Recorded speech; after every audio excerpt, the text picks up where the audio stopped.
자, 91페이지 법률행위 대리죠. 중요한데 좀 어려워하시는 부분이긴 한데 솔직히 어렵지는 않습니다.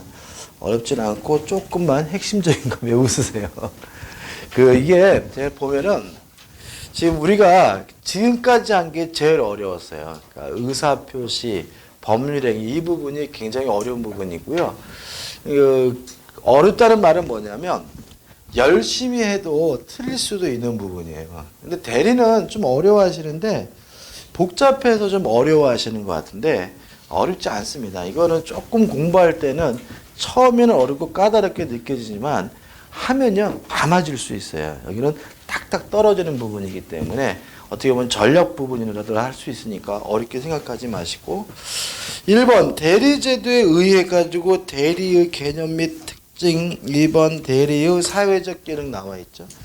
개념을 좀 조심하셔야 되는데 이런 문제거든요. 갑이 본인이에요. 을이 대리인이에요. 갑이 을한테 네가 내 대신 서울 가서 아파트 좀 사라고 대리권을 줬어요.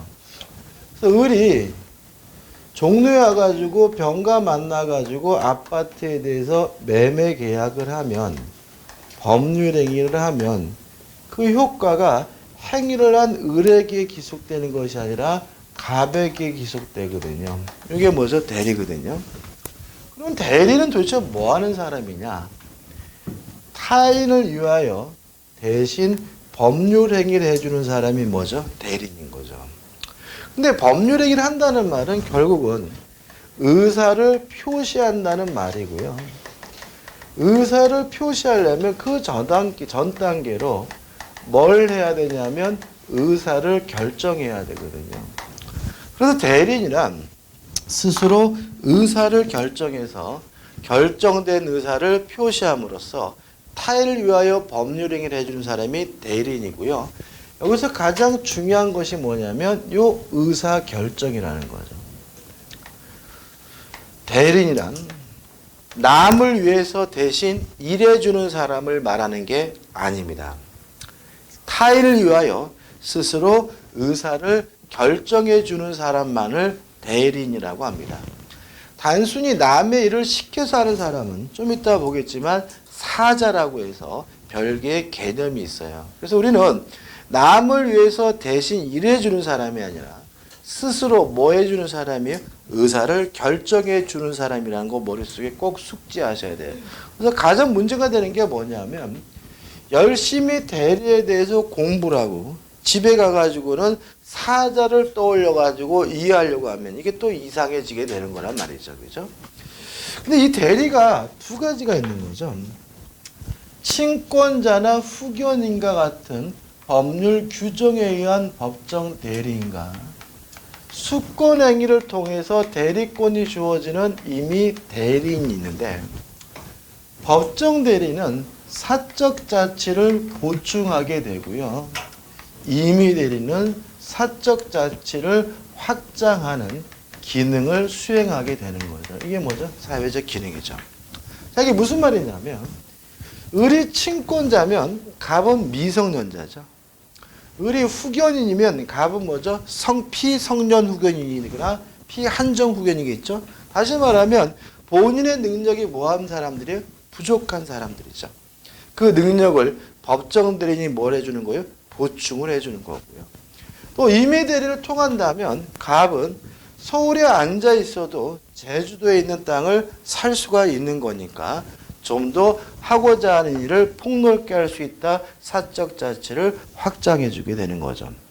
다시 말하면 대리란 사적 자치를 확장하기도 하고 보충하기도 하는데 확장하는 것은 뭐가요? 법정 대리니 보충하는 것은 뭐가요? 확장하는 것은 임의 대리니 보충하는 것은 뭐죠? 법정 대리인이 한다는 거 기억해 두시면 되겠죠. 2번 대리의 삼면관계가 나옵니다. 이제부터 등장인물이 항상 세 사람이기 때문에 그림을 그리면 이게 삼각형 모양이라 그래서 삼면관계라는 말을 쓰고 있고요. 2번 대리의 본질에 가지고 넘겨보시면 대리의 본질이라는 학설이 나와요. 자, 이건 어떤 문제냐면 왜 법률행위를 대리인이 했는데 그 효과가 을에게 오는 것이 아니라 본인에게 가느냐? 이유가 뭐냐? 이 문제인 거예요. 중요한 건 아닌데. 본인 행위설. 이건 뭐냐면 겉보기에는 대리인이 법률행위라는 것처럼 보이지만 실질적으로는 본인이 하는 것이니까 본인에게 효과가 기속되는 거다라고 이해하는 견해가 뭐죠? 본인행위설. 공동행위설은 겉보기에는 대리인이 혼자서 법률행위를 하는 것처럼 보이지만 실제로는 갑과 을이 함께 법률행위를 하는 것이기 때문에 갑에게 효과가 기속되는 거다. 이게 뭐예요? 공동행위설인 거죠. 근데 이건 다 우리 민법이 인정할 수가 없는 거죠. 지금 제가 뭐라고 말씀드렸어요? 법률행위는 누가 하는 거죠? 대리인이 하는 거예요. 의사결정은 누가 하는 거예요? 대리인이 하는 거예요.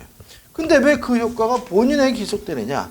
민법의 법률로 그렇게 규정되어 있으니까 그런 거다라고 이해하는 견해가 뭐죠? 대리인 행위설이고요. 우리 민법의 태도입니다. 따라서 우리는 누가 법률행위를 하는 거죠? 대리인이 하는 것이고 의사결정도 누가 하는 거죠? 대리인이 하는 거라는 것만 주의하시면 되겠죠. 2번 대리가 구별해야 될 개념해 가지고 1번 대표가 나옵니다. 자, 이런 문제죠. A라는 법이 있는데 갑이라는 대표 이사가 을과 만나 가지고 법률행위를 했어요. 그러면 그 효과가 법인에게 직접 기속이 됩니다. 여기까지는 대표나 대리나 어떻게 해요? 같은 건데 실제로 다른 점은 뭐냐면 대리인은 본인과 분리된 독립된 법인격체인데 이 대표는 법인의 일부, 법인의 구성기관이라는 거죠. 자, 이런 얘기입니다. 예를 들어서 삼성전자 주식회사가 법인이잖아요. 그러면 어마어마하게 커져. 그죠? 근데 우리가 생각해보면 뭐가 삼성전자 주식회냐라고 질문을 받으면 답변하기가 애매해요. 본사 건물이 삼성전자인가요? 직원들이 삼성전자인가요? 이건희 회장이 삼성전자인가요? 다시 말하면 법인이라는 것은 눈에 보이는 건 아닙니다. 법적으로 장부상 관념적으로 뭐 하고 있는 거예요? 존재하고 있는 거죠. 근데 그 법인도 사람이기 때문에 사람과 같이 행위를 해야 되거든요.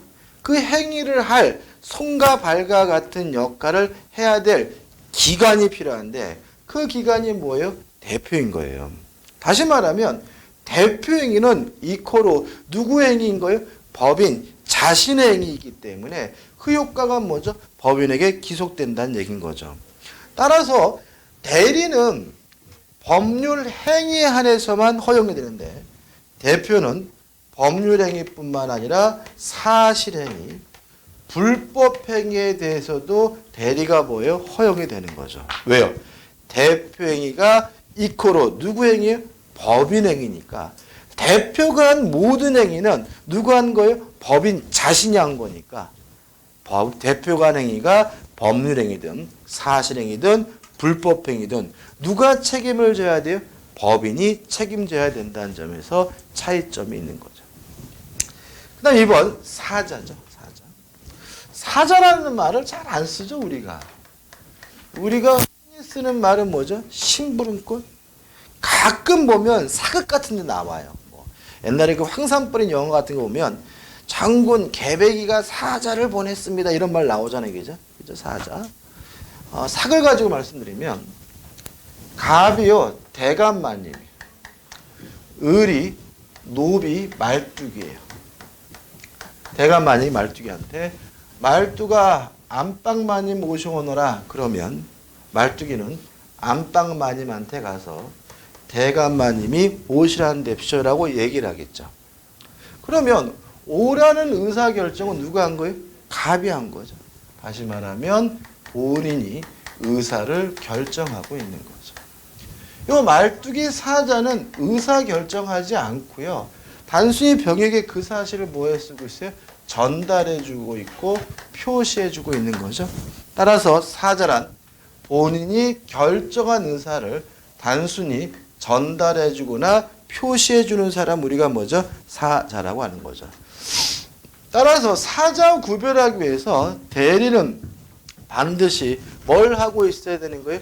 의사를 결정하고 있어야 되는 거죠. 그죠? 그래서 생각해 보자고요. 대리는요, 법률 행위에 대해서만 허용이 돼요. 왜 그러냐면 대리인이란 타인을 위하여 대신 의사를 결정하는 사람이니까 의사 결정할 일이 있는 뭐에 한해서만요? 법률 행위 한해서만 허용이 되지만 사자는 의사를 결정할 일이 없기 때문에 법률 행위뿐만 아니라 사실 행위에도 불법 행위에도 사자가 허용된다는 점에서 차이점이 있는 거죠. 그럼 세 가지를 비교해 보자고요. 대리는 타인을 위하여 대신 의사를 결정해 주는 사람이니까 의사 결정할 일이 있는 뭐에 대해서만요? 법률 행위 안에서 허용되지만 대표나 사자는 법률 행위뿐만 아니라 사실 행위, 불법 행위에도 허용된다는 점에서 차이점이 있는 거죠. 이제 한번 읽어보시고 대표 예제가 나오는데 예제를 풀기 전에 좀 생각해 보자고요. 대리는 의사를 결정하는 사람입니다. 따라서 의사를 결정할 수 있는 능력, 의사 능력 필요하죠. 물론 대리는 사람이어야 되겠죠. 따라서 무엇이요? 권리 능력 필요하고 그 다음에 대리는 타인을 위하여 법률 행위를 하는 사람이기 때문에 법률 행위를 할 수 있는 능력, 행위 능력이 필요할 것처럼 보이는데 우리 민법 117조가 특별 규정을 둬서 대리는 행위 능력을 가지고 있을 필요가 없다라고 규정을 두고 있어요. 따라서 대리는 권리 능력과 뭐가 있으면 돼요? 의사 능력이 있으면 되죠. 이에 반해서 본인은 사람이어야 합니다. 권리 능력이 있어야 되겠죠. 본인은 의사 능력이 필요할까요? 예를 들어서 갑이 을한테 네가 내 대신 종로 가서 아파트 좀 사라라고 대리권을 줬거든요. 을과 병이 만나가지고 매매 계약하고 있을 때 갑이 자빠져 자고 있더라도 상관은 없는 거죠. 의사 무능력자 하면 누굴 떠오르라고요? 수면 중인 자를 떠오르라고요. 왜요? 의사결정은 을이 하는 것이지 갑이 하는 게 아니니까요. 의사 능력 필요가 없죠. 물론 행위 능력도 필요가 없습니다. 따라서 대리에서 본인은 뭐만 있으면 돼요? 권리 능력만 있으면 되고 의사 능력도 행위 능력도 필요가 없는 거죠. 이에 반해서 사자에서 본인은 물론 권리 능력 필요하고요. 누가 의사결정해요? 본인이 하는 거니까 의사 능력 필요하고 법률 행위도 본인이 하는 거니까 행위 능력도 필요한 거죠. 이에 반해서 사자는 사람이기만 하면 돼요. 권리 능력만 있으면 되는 거죠. 사자는 뭐가 필요 없어요? 의사 능력이 필요가 없어요. 왜요? 의사결정은 을이 하는 것이 아니라 누가요? 갑이 하는 것이니까. 사자에게는 행위 능력도 필요가 없어요. 왜요? 법률 행위는 갑이 하는 것이지 누가 하는 게 아니에요? 을이 하는 것은 아니니까요. 이렇게 적어놓고 놓으면 또 어떻게 또 막 헷갈리죠? 근데 솔직히 이게 외우려고 할 필요는 없어요. 가장 기본적인 생각은 뭐냐면 대리인에게는 뭐가 필요해요? 의사 능력이 필요하고 대리에서 본인은 뭐가요? 의사 능력이 필요 없다. 왜요? 대리에서 의사결정의 주체는 누구예요? 대리니까. 사자에서 본인은 뭐가요? 의사 능력이 필요하고 사자는 뭐가 필요 없어요? 의사 능력이 필요가 없다. 왜요? 사자에서 의사결정의 주체는 누구이기 때문에? 본인이기 때문에. 이게 전부인 거죠. 자, 문제 볼게요. 대표 예제. 대리와 사자의 차이에 관한 다음 설명 중 틀린 것은 1번 대리의 경우 의사표시의 하자 유무를 대리인을 표준으로 하나. 맞아요. 왜요? 대리에서 의사결정은 누가 해요? 대리인이니까. 사자의 경우 본인을 표준으로 하여 결정한다. 맞아요. 사자는 누가 의사결정해요? 본인이 결정하니까. 2번 대리의 경우 본인이 행위 능력을 갖지 않아도 되나 사자의 경우 본인이 행위 능력을 갖출 것이 요구된다. 맞아요.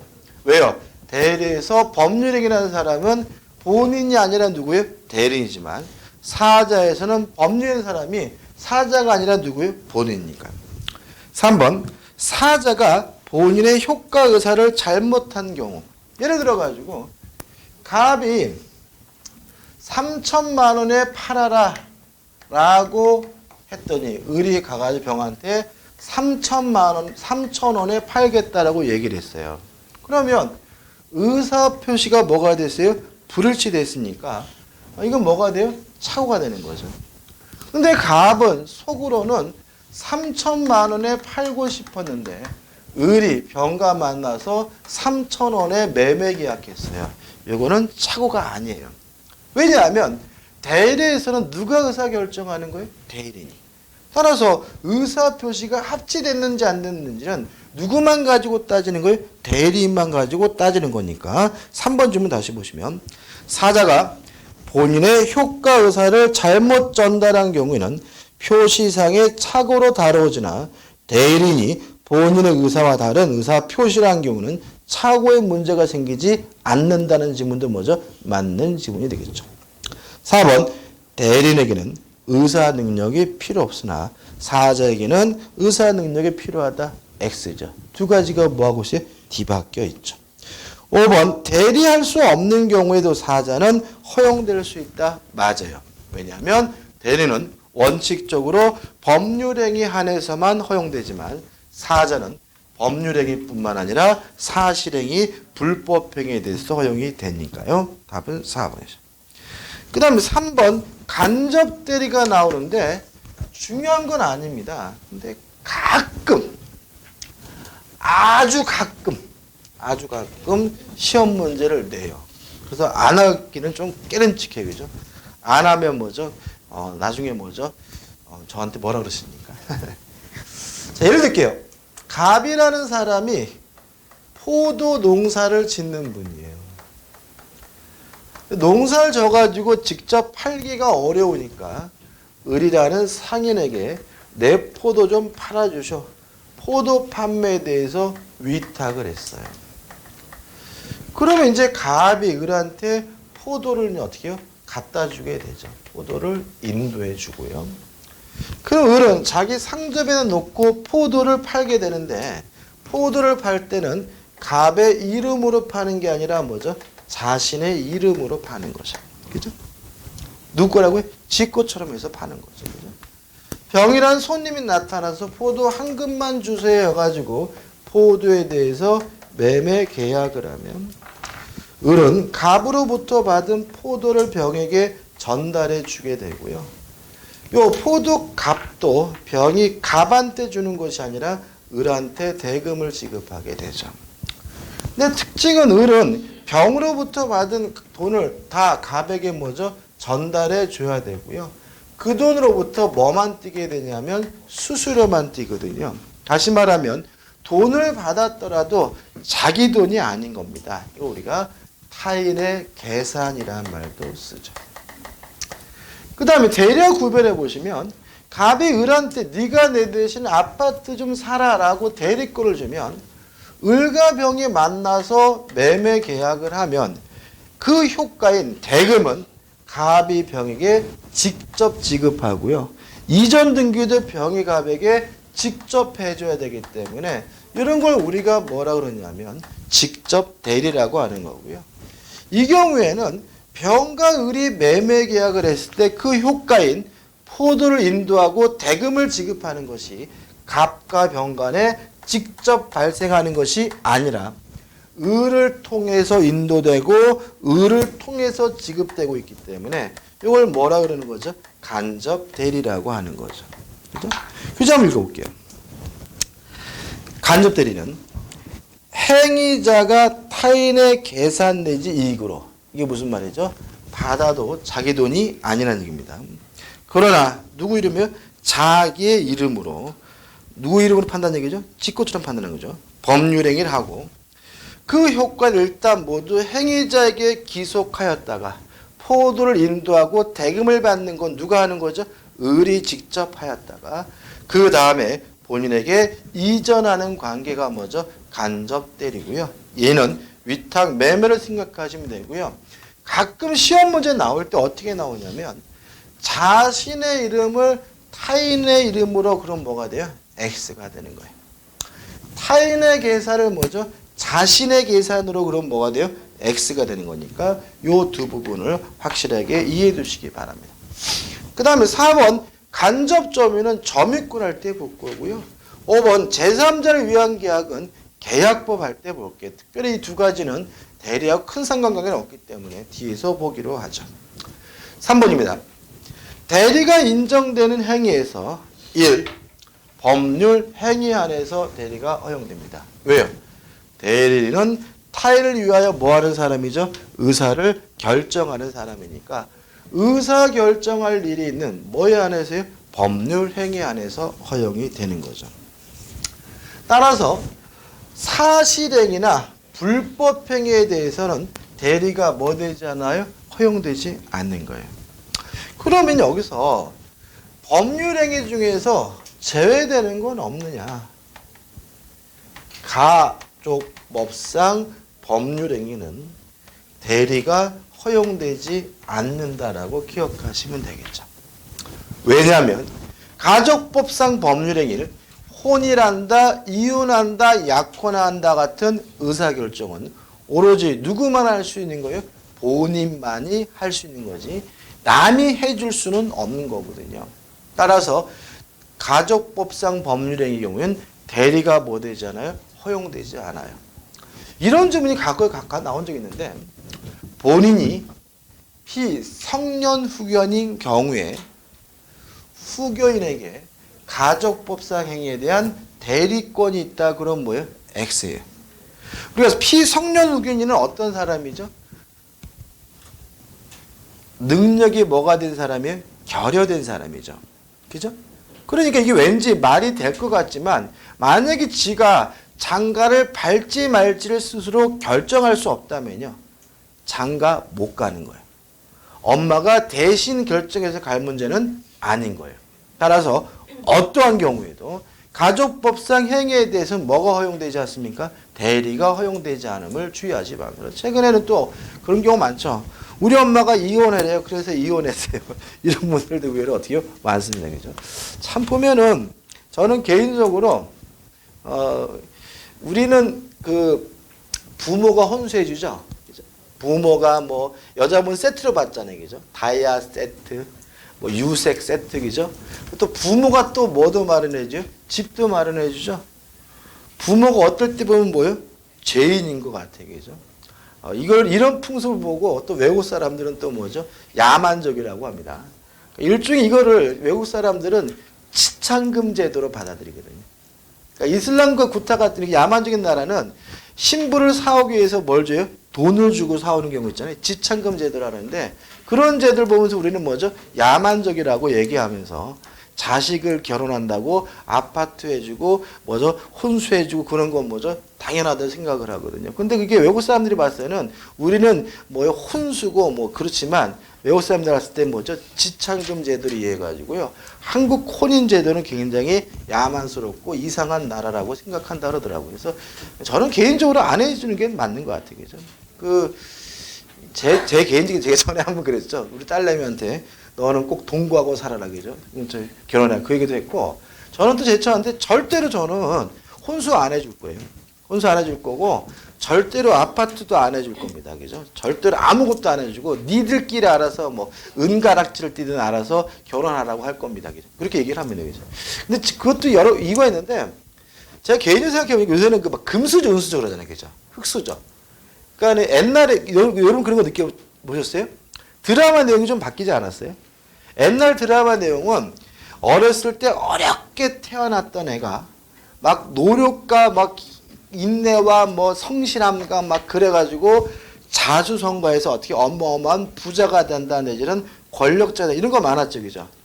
지금은 그런 거 없어요. 엄청나게 어렵게 산 애가 여자면 뭐예요? 재벌 아들을 만나서 행복하게 결혼했다더라. 그죠? 남자면 뭐죠? 이쁘고 착한 재벌 딸하고 뭐죠? 결혼했대더라. 이게 요새 드라마 내용이잖아요. 그렇지 않습니까? 왜 드라마가 변하는 거예요? 그러니까 자수성가라는 게 현실적이지 않은 거죠. 지금 우리 사회 구조가 내가 열심히 노력해서 성실하고 최선을 다한다면 진짜 사회적 어떤 부와 쟁취를 한다는 것이 불가능한 사회로 바뀌었잖아요. 그러다 보니까 드라마 내용도 어떻게 되는 거예요? 그건 안 되니까. 안 되니까 뭐예요? 재벌 딸을 꼬셔서 결혼한다. 재벌 아들을 뭐죠? 꼬셔서 결혼한다. 이런 내용은 바뀌는 거예요. 그래서 저는 개인적으로 부모는 제일 좋은 부모가 뭐냐면 혼수 잘해주는 부모가 아니라요. 죽을 때까지 자식한테 암소리 안 하고 잘 살다가, 그죠? 재산 많이 남기고 죽는 부모가 왔단 거예요. 그잖아요. 그죠? 다시 말하면 괜히 막 아파트 해주고 혼수 해주고 막 내가 힘들어가지고 자식한테 뭐 용돈 보내라 생활비 보내라 이게 민폐인 거예요. 그냥. 하나도 안 주고 어떻게 해요? 나 혼자 어떻게 해요? 잘 떳떳하게 끝까지 어떻게 해요? 잘 살다가 죽고 나서 자식한테 뭐예요? 상속이라도 최대한 많이 해줄 수 있는 부모가 뭐죠? 최고의 시대로 바뀐 거죠. 그래서 저는 절대로 그 혼수 같은 거 함부로 해주지 마시고요. 절대로 대출받아서 해주면 안 돼요. 그죠? 대출받아서 해주면 그것 때문에 뭐죠? 부모 자식 간에 싸움 나고요. 왜냐하면 지금 내가 20년 후에 내가 아니잖아요. 그죠? 그렇기 때문에 그런 건 아니라고 생각합니다. 뭐가 다 이게 나갔죠. 아무튼 가족법상 행위에 대해서는 뭐가요? 대리가 허용되지 않습니다. 2번 준법률이 나오는데 준법률에게는 특징이 뭐가 없어요? 의사표시가 없죠. 따라서 준법률에는 의사를 결정할 일이 없기 때문에 대리가 허용되지 않는 거예요. 무슨 말 아시겠어요? 그죠? 대리는 뭐에 한해서만요? 법률 행위에 한해서만 허용되는 거거든요. 교재를 한번 읽어볼게요. 근데 밑에 세 번째 줍니다. 준법률 행위는 의사표시가 아니므로 원칙적으로 대리는 인정되지 않는다.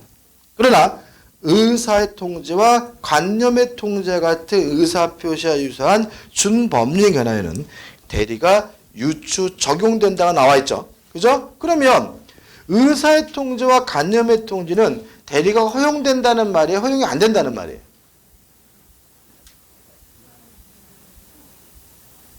허용이 안 된다는 말이에요? 유추 적용된다는 말은 뭐예요? 아니지만 끌어다 적용한다는 얘기거든요.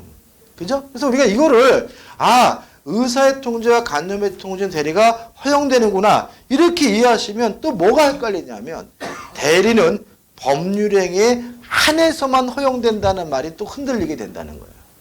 다시 말하면 이런 얘기입니다. 대리는 뭐에 대해서만 허용이 돼요?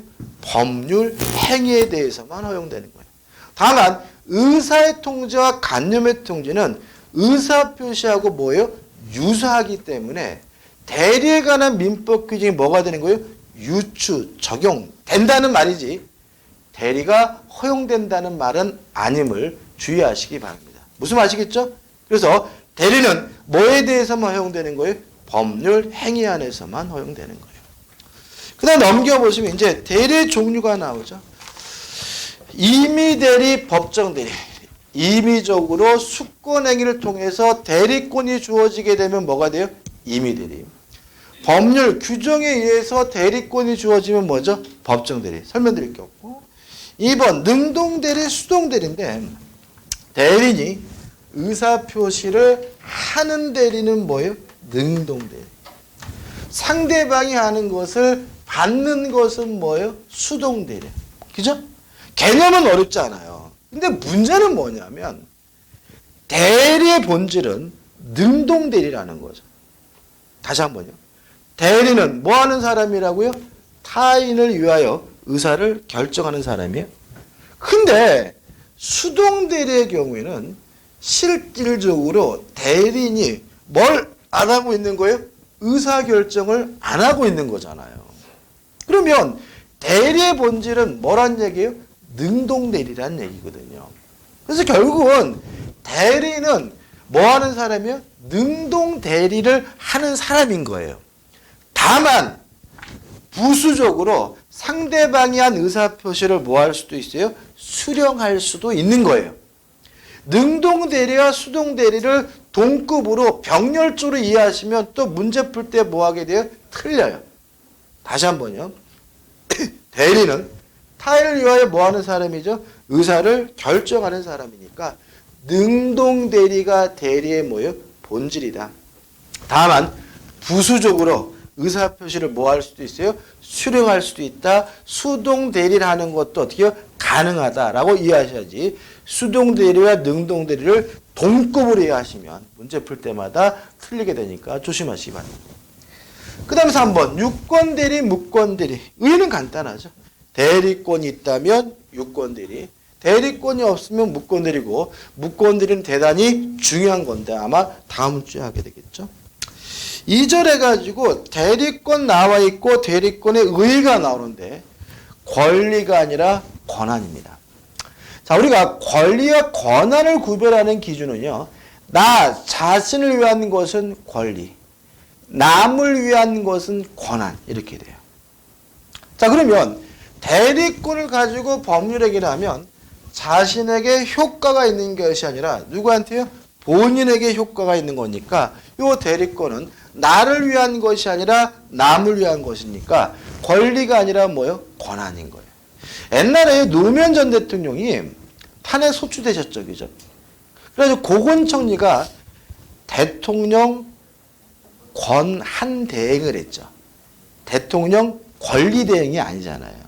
왜 그러냐면 만약에 대통령을 권리로 이해하게 되면 자기 자신의 이익을 위해서 쓸 수가 있다는 얘기잖아요. 대통령이라는 것은 자기 자신을 위한 겁니까? 국민을 위한 거잖아요. 남을 위한 거잖아요. 따라서 대통령은 권리가 아니라 뭐예요? 권한인 거거든요. 그래서 고건충리가 뭐예요? 대통령 권한 대행이었던 거죠. 그 다음 2번 대리권의 발생 원인 해가지고 1번 법정 대리권의 발생 원인은 법률 규정이고 교재에 간단하게 소개하고 있는데 읽어볼 필요도 없는 거예요. 시험 범위가 아니니까. 그러니까 우리는 법정 대리권은 무엇에 의해서요? 법률 규정에 의해서 발생한다까지만 기억하시면 돼요. 그 다음 우측에 임의 대리권이 나오죠. 임의 대리권의 발생 원인은 뭐죠? 수권행위입니다. 자, 여기 좀 생각해 봐야 돼. 중요한데. 갑이라는 사람이요, 을에게 네가 내 대신 종료 가서 아파트를 사라 대리권을 줬어요. 그렇게 대리권을 주는 행위를 우리가 뭐라 하는 거죠? 수권행위라고 하죠. 이 숫자가 뭐예요? 줄 숫자예요. 권한을 주는 행위죠. 자, 그럼 이 수권행위가 의사표시인가요? 네가 내 대신 종로 가서 아파트를 사라는 것은 명백히 갑이 뭘 원하고 있어요? 아파트 사기를 원하고 있으니까 의사표시고, 따라서 수권행위는 명백히 뭐예요? 법률행위인 거예요. 그럼 여기서 이제 법률행위는 두 가지가 있는 거죠. 계약과 단독행위가 있어요. 이거를 계약으로 볼 것이냐 단독행위로 볼 것이냐에 대해서 학설에 대립이 있는데 통솔과 판례는 수권행위를 계약이 아니라 단독행위로 이해하고 있습니다. 수권행위 뭐라고요? 단독행위. 뭐가 다르냐 이런 거죠. 네가 내 대신 아파트 좀 사라 라고 했더니 알았어 내가 할게 라고 승낙을 해야 을은 비로소 대리인이 되는 거다라고 이해한다면 수권행위를 뭐로 보는 거예요? 계약으로 보는 거고, 승낙을 받을 필요 없이 일방적으로 주는 거다라고 이해하면 수권행위를 뭐로 보는 거예요? 단독행위로 보는 거죠.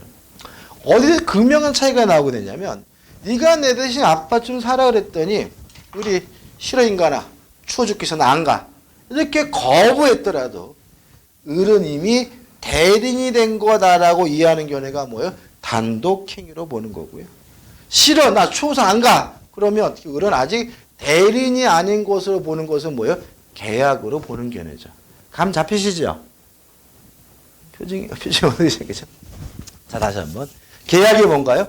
승낙을 얻어야 성립하는 법률행위. 단독행위가 뭔가요? 승낙을 받을 필요 없이 일방적으로 하는 법률행위가 뭐예요? 단독행위잖아요. 그죠? 그러면 을이 대리인이 되기 위해서 승낙이 필요하다라고 이해하는 견해는 뭐예요? 계약으로 보는 견해고, 을이 대리인이 되고자 할 때 승낙할 필요가 없다라고 이해하는 견해가 뭐죠? 단독행위로 보는 견해거든요. 따라 우리 판례는 뭘 취하고 있다고요? 단독행위로 취하고 있으니까 을로부터 뭘 받을 필요가 없는 거예요? 승낙을 받을 필요가 없는 거예요. 따라서 을이 싫어 나 안 가. 그래도 을은 이미 뭐가 된 거예요? 대리인이 된 거예요. 왜냐하면 을로부터 뭘 받을 필요 없어요? 승낙 받을 필요가 없는 거니까요. 여기서 이제 이해할 게 생겨요. 이게 원래 상식적으로는 계약이 맞는 것처럼 보이거든요. 우리 싫어 안 가 짜셔. 그러면 대리인이 아니어야지. 싫다 그래도 이미 대리인이 됐다는 건 이거 말이 아닌 것이 말도 안 되는 거 아니냐. 요 문제에 대해서 이유까지 기억해 주시는데 우리 판례와 학설이 단독행위로 보는 이유는 우리 민법 117조가 대리인은 행위 능력자일 필요가 없다라고 규정을 두고 있기 때문에 그래요. 다시 말하면 미성년자, 피성년 후견인, 피항정 후견인도 뭐가 될 수 있는 거예요? 대리인 될 수가 있는 거예요. 합쳐보자고요. 만약에 수권행위를 계약으로 봐서 을이 승낙을 해줘야지만 대리인이 된다라고 이해를 하게 되면 요 사람들이 실질적으로 뭐가 되지 못해요? 대리인이 되지 못하는 거죠. 왜요? 미성년자 등은 독자적으로 뭐 할 수 없어요? 승낙을 못하는 사람이잖아요. 그러면 행위 무능력자도 제한 능력자도 대리인이 될 사람 있다라는 민법 117조는 아무짝에도 쓸모없는 뭐예요? 그냥 규정이 된다는 거예요. 그렇게 되는 거죠. 대리인은 행위 능력을 가질 수 없다는 민법 117조 때문에 대리권을 주는 수권행위는 뭐로 이해해요? 단독행위로 이해하고요. 대리권은 일방적으로 주는 것이고 승낙을 받을 필요가 없는 거니까 법 규정대로 제한 능력자도 뭐가 될 수 있는 거죠? 이미 대리인이 될 수 있는 거다라고 이해하게 된다는 거예요. 그래서 교재 보시면은 2번 수권행위 성질에서 가 해가지고 어쩌고저쩌고 해가지고 수권행위는 뭐라고요? 일방적으로 하는 단독행위란 말이 나와 있는 거예요. 그럼 나본문을 보자고요. 자, 그러면 대리권을 주는 수권행위는 승낙을 받지 않고 일방적으로 한다는 것까지 우리가 동의하잖아요. 그죠? 그러면 아무한테나 대리권을 주느냐가. 뭔가 둘 사이에 관계가 있으니까 대리권을 주는 거 아니냐 이 문제예요. 예를 들어서 갑과 을이 둘이 친구여서 대리권을 주는 경우도 있을 거고 갑과 을이 부부여서 여보 당신이 내 대신 종로 가서 아파트 좀 사라고 대리권을 줄 수 있는 거고요. 아니면 갑이 을에게 위임을 해서 대리권을 주는 경우도 있을 것이고 아니면 갑이 사장이고 을이 직원이어서 고용관계에서 대리권을 주는 경우도 있겠죠. 이렇게 대리권을 주게 된 이유를 기초적 내부관계 또는 기초적 원인관계라고 하고요. 이 수권행위와 기초 내부관계는 별개의 문제인 거예요. 이걸 우리가 수권행위에 뭐라고 하냐면 독자성이라고 하는 거예요. 이해되시죠? 이해 안 되시는 분. 다 되시죠? 그죠? 자, 마지막으로 이제 다 수권행위의 무인성, 유인성이 나와요. 자, 이건 뭐냐면 기초적 내부관계가 해소가 됐을 때 수권에 영향을 주느냐 안 주냐 문제예요. 영향을 안 준다라고 이해하면 뭐예요? 무인성. 영향을 준다라고 이해하면 뭐예요? 유인성인 거예요. 다시 말하면 기초적 내부관계 해소가 됐을 때 당연히 수권행위도 해소가 된다 이렇게 이해하면 뭐예요? 유인성. 기초 내부관계가 해소가 됐더라도 수권에 영향을 주지 않는다 그러면 뭐예요? 무인성 이렇게 되는 거죠. 부부예요, 부부. 자, 부부여서 당신이 말이야 내 대신 아파트 좀 사라고 데리고 줬어요. 근데 둘이 이혼했어요. 이혼했을 때 원래 있던 대리권이 없어져 버리는 거다 이렇게 보는 게 뭐예요? 유인성. 이혼했더라도 아직 처에게는 대리권이 있는 거다라고 이해하는 견해는 뭐예요? 무인성. 이렇게 되는 거죠. 고용, 직원이에요. 아침에 김 과장 당신이 말이야 종로가 아파트 좀 사라고 대리권 줬거든요. 근데 이 인간이 점심을 잘못 처먹었는지 드럽고 치사해서 못 타먹겠다라고 사표 쓰는 바람에 고용관계가 없어졌어요. 이랬을 때 당연히 대리권도 없어지는 거다. 이게 뭐예요? 유인성. 둘이 김 과장이 잘렸더라도 아직도 대리권이 있는 거다라고 이해하는 게 뭐예요? 무인성. 이렇게 되는 거겠죠. 결론입니다. 우리 판례는 무인성을 취합니다. 따라서 기초적 내부관계가 해소가 되더라도 뭐는 소멸되지 않아요? 대리권은 소멸되지 않아요. 따라서 와이프한테 대리권을 준 경우에도 이혼했다는 이유만으로 대리권이 자동으로 없어지는 건 아니에요. 별도로 수권행위를 뭘 해야 되냐면 철회를 해야 돼.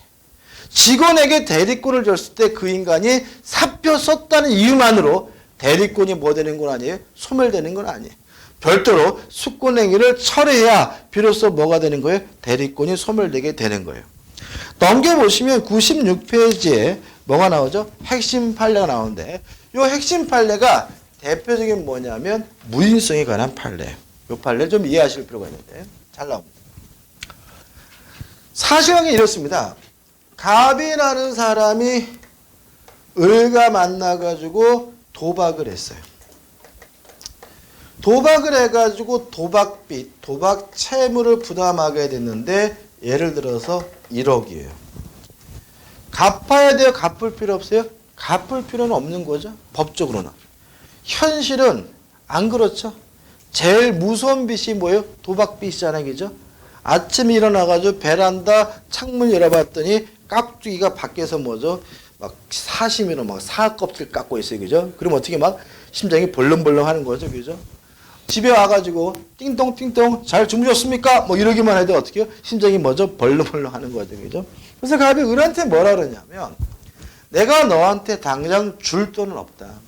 그 대신 아파트 한 채가 있는데 이 아파트를 네가 팔아가지고 그 돈에서 1억 받아가라고 얘기했어요. 그러면 네가 내 대신 아파트를 팔아가지고 뭘 한 거죠? 수권행위를 한 거죠. 이해되시죠? 그래서 을이 대리인으로서 병과 만나가지고 매매 계약을 했을 때 이 매매 계약의 효과는 어떻게 볼 것인가? 또 갑이 병에게 이전 등기를 해줬을 때 이 병은 소유권을 취득할 수 있느냐? 이 문제인 거예요. 자, 생각을 해보자고요. 갑이 을에게 수권행위 대리권을 줬어요. 왜 줬어요? 도박빚을 변제하려는 거잖아요. 기초 내부관계는 뭐예요? 도박 채무의 변제예요. 이거는 반사회적에서 무효죠. 그죠? 우리 판례 뭘 취해요? 무인성을 취하잖아요. 이게 무효라도 뭐에는 영향을 안 줘요? 수권행위 영향을 주지 않는 거죠. 그럼 수권행위 여전히 뭐예요? 유효한 것이니까 을은 적법한 뭐예요? 대리인인 것이고 따라서 갑은 병에게 이전 등기를 해줘야 되고 등기가 이루어졌다면 병은 적법하게 뭘 취득하는 거죠? 소유권을 취득한다는 것이 우리 판례 입장이죠. 판례 결론 부분 읽어볼게요. 핵심 판례를 기준으로 밑으로 하나, 둘, 셋, 네 번째 줄 중간부터 보시면 처음부터 읽어볼게요. 처음부터 다 읽어볼게요. 도박 채무의 변제를 위하여 채무자로부터 부동산의 처분을 위임받은 채권자가 어떤 상황인지 아시겠죠? 그 부동산을 제3자에게 매도한 경우 도박 채무 부담 행위 및 그 변제 약정의 이행행위에 해당하는 위 부동산을 제3자에게 처분한 대금으로 도박 채무 변제 충당하는 부분에 한정되고 뭐가요? 무효가 되는 것이 어디에 한정돼요? 도박빚을 갚는 데 뭐가 돼요? 한정되고 위 변제 약정의 이행행위에 직접 해당하지 아니하는 부동산 처분에 관한 대리권을 도박 채권자에게 수여한 행위 부분까지 무효라고 볼 수는 없으므로 그럼 이것만 무효죠? 이거는 뭐예요? 유효한 거죠. 그죠? 영향을 안 준다는 거예요. 무인성이죠. 그래서 보시면 이와 같은 사정을 알지 못하는 거래 상대방인 제3자가 도박 채무자로부터 그 대리인 도박 채권자를 통하여 위의 부동산을 매수한 행위까지 무효가 된다고 할 수는 없다. 따라서 병은 적법하게 뭘 갖게 됩니까? 소유권을 취득한다는 판례입니다. 이 판례 이해하시고요. 그 다음에요. 요 판례를 내는 경우도 있고요. 아니면 지금 제가 열심히 떠든 이 내용 가지고 개별적인 사례를 구성해서 내는 경우도 있어요. 근데 이게 또 정형적입니다. 이런 사례가 가끔 나와요. 갑이 을과 만나가지고 위임 계약을 하고요. 갑이 을에게 대리권을 주는 수권 행위를 했어요. 근데 문제는 을이 미성년자예요. 첫 번째, 을이 미성년이란 이유로 갑의 수권 행위를 취소할 수 있겠어요? 없겠어요? 없겠죠. 왜요?